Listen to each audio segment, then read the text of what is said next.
Handa na ba kayong magkaisa para sa ating bayani ng kinabukasan?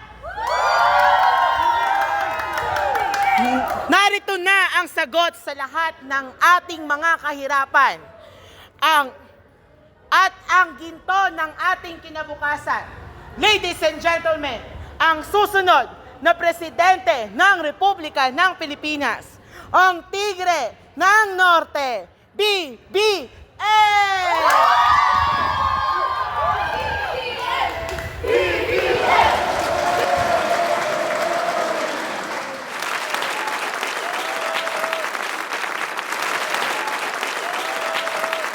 Maraming salamat.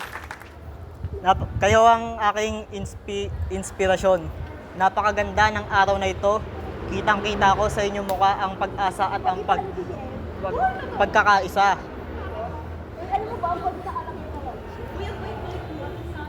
Narito tayo mga kababayan, hindi lamang para magtipon-tipon.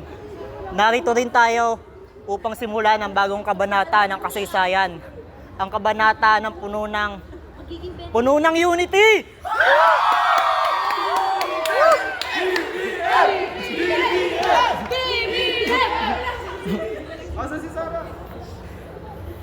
Alam ko mga kababayan na marami tayong problema. Wait. Alam ko mga kababayan na marami tayong problema.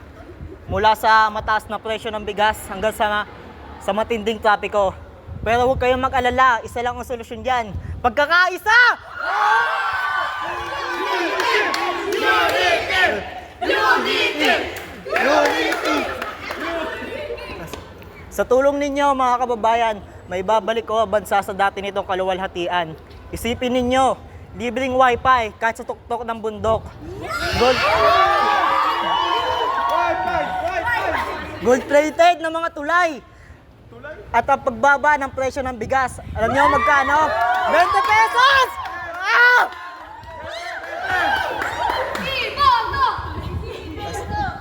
Mga kababayan, alam kong hindi imposible ang plano na ito. Dahil ako ang magdadala ng bagong umaga sa ating lahat. Sama-sama tayong babangon muli sa ilalim ng bandila ng pagkakaisa!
I now announce the proclamation of martial law.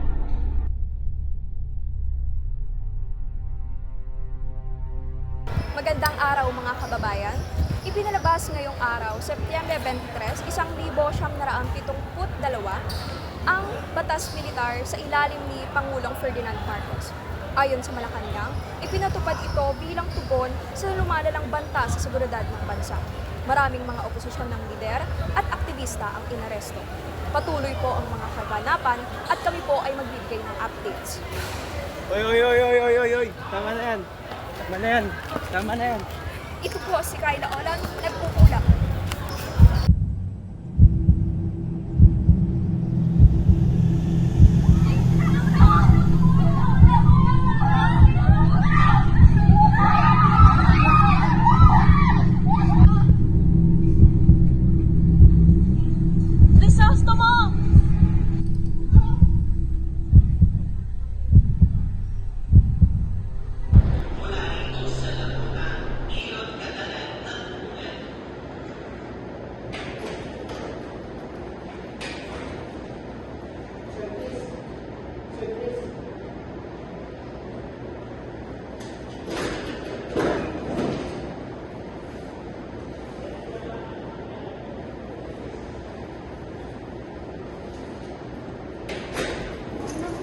Meron din. Sana nanalo si Bibi lang.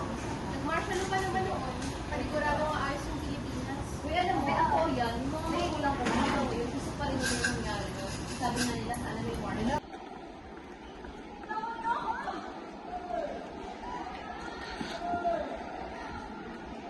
Tama na po! Tama na po! Gusto pa rin yung nangyari doon. Sabi nga nila, sana may warning. Uy, tapos, sabi nila. Ano ito na dyan? Babe, ano yun? Wala. Babe, sa play mo! Uy! Babe, sa play mo! Uy, nakaboto ka na? Yes! Sino binoto mo? Si BBM. Mabait kasi yun eh. Correct ka dyan. Yun nga rin binoto kasi ang pogi ng anak mo. Di ba? Ikaw, sino binoto mo? Si Lenny. Ay, lugaw!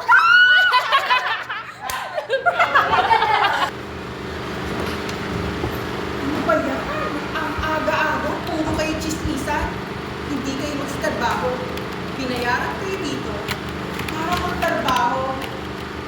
Para chismisan. Kita niyo to? Ha? Ha? Tambak! Puro kasi kayo chismisan eh.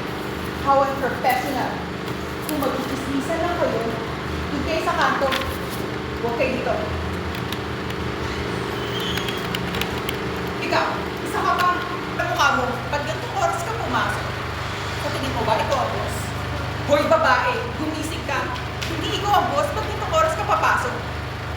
Ha? Tingin mo ba ikaw yun? Tayo ka dyan. Alis ka dyan. Araw Pilipinas, narito ang pinakabagong balita sa ating bayan. Opisyal nang inanunsyo ang tagumpay ni Ferdinand Bongbong Marcos Jr. bilang ika-17 Pangulo ng Pilipinas.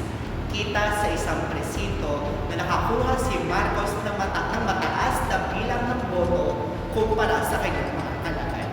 Ayon sa mga ulat, ang kanyang kampanya ay nagtagumpay dahil sa pagtutok sa pagkakaisa na siya naging pangunahin ng mensahe sa kanyang buong kampanya. Samantala, nagpasalamat si Bongbong Marcos Jr. sa kanyang mga taga-suporta at nangako ng panibagong yugto ng pamumuno na tututok sa pagbabago at pagbangon ng Pilipinas. Samantala, sa mga oras na ito, hati ang opinyon ng mga publiko. May mga ilan ang nagpapahayag ng suporta sa bagong Pangulo habang ang ilan ay nananawagan ng masusing pagsubaybay sa kanyang administrasyon. Mula rito sa SPCBA, Aaron Catalan, nag-uulat para sa Pilipinas.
Carmela.